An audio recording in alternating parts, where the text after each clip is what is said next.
If your crate luck is as bad as mine, go check out Lolga for those. Yeah, we got dicked. So let's just go to see what this irrelevant British guy has to say. It all started just after midnight last night when I received a DM on Twitter from the Llama sir asking if I'd gotten an email from Devin, who works at Psyonix, and basically he emailed Jhzer and Lachinio basically saying they need to stop with the Aoeah intro because it was breaking terms of service and stuff like that. I then got a DM from Fruity saying that he received the same email. At this point, I hadn't got any emails, so I was like, right, okay, I'm not really sure what to do, but I'll just wait and see what happens. Then, half an hour later, I got an email from Devin as well regarding my partnership and sponsorship with Lolga. I'll basically read out the email and then we'll talk about what that means, basically, for everything. So, yeah, we'll go from there. So here's what the email says. This email is in regards to your recent promotion of Lolga.com, a website featured as a sponsor on several of your YouTube channel videos. Now, basically they're saying that Lolga is selling in-game items for real money, which is in conflict with Rocket League's terms of use. Now, see, we thought about this. YouTubers did have this in the back of their minds, but something that we don't understand is why it took Rocket League so long to come to us and say, hey, this isn't okay. Now, I think out of all the YouTubers have been affected the most by this, because I've uploaded the most videos, I believe, with this intro on.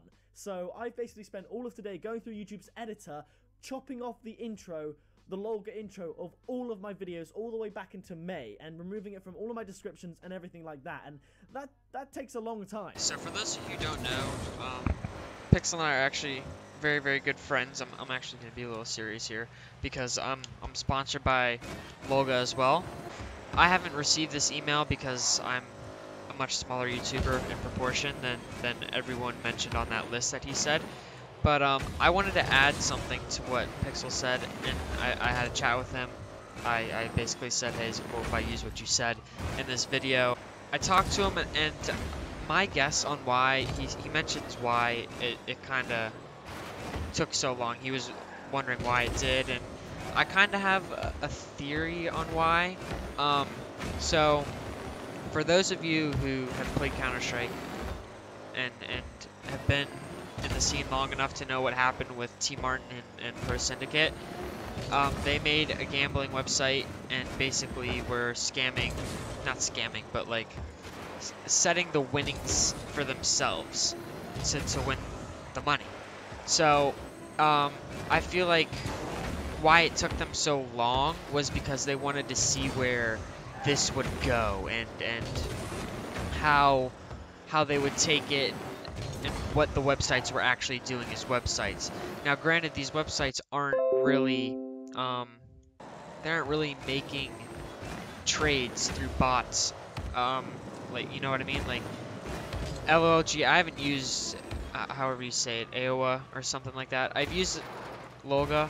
And basically what they do is they have a bot, not a bot, you place your order and they have an actual person who works for them get on their account and find the item, and then they use that item to trade you.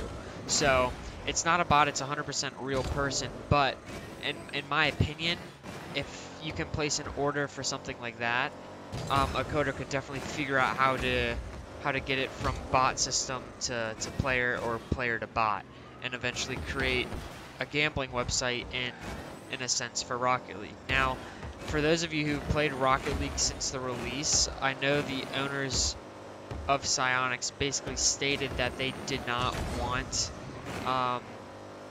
it to extend to the point where Counter-Strike got to gambling, because Gaben and Valve had a bunch of lawsuits due to underage gambling, and Psyonix didn't want that kind of issue going on. So that's why if you play Counter-Strike now, you will and you gamble your money, you'll see that terms of service, you must be 18 to play, and if you hit that check mark, you hit the check mark if you're under 18. So it is not their fault anymore because you hit I'm 18. Now, granted, Rocket League could do that, and yes, it would probably bring them more money, but it would also bring them more hate as well into the game. Rocket League's a kid-friendly game. It's literally soccer. It's soccer with cars, Hot Wheels, basically Hot Wheels cars. So you're appealing to a younger audience as well as like not really necessarily an older audience, but like teenagers. You're not appealing people who would play first-person shooters. So if you were to bring gambling into this kind of thing, you're basically doing something illegal. You're pushing gambling on younger children, which is what a lot of people did in Counter-Strike. You would go onto a stream when gambling was like a big thing, and Twitch didn't take it off of like you're not allowed to gamble on stream. It was literally almost every Counter-Strike stream. Like those would be the top ones, people that were gambling. Like CS:GO Double shut down because of this thing. I know CS:GO Wild turned into an actual gambling website. Like they changed their entire platform. So CS:GO Big had a bit of an issue as well. That was a big site that I used to gamble on. But yeah, in my opinion, that's my.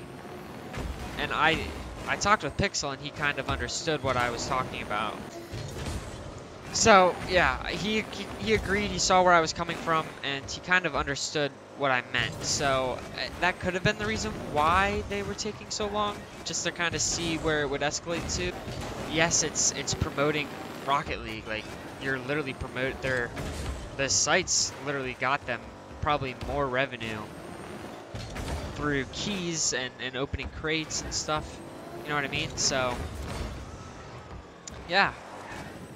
And that could be another reason right there. You know what I mean? Those sites offered to sell keys. So, yes, they would. Somehow the keys would. It's like the chicken and the egg, which came first. You know what I mean? The site came second, so it would be the egg.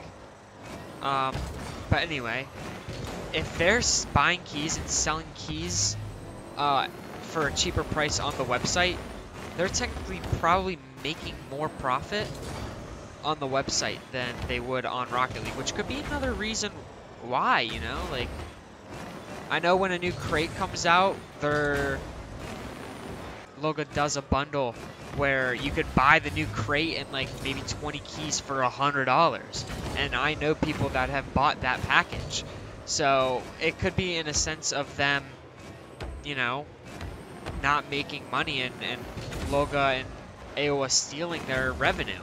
That could be another huge reason to this happen, you know?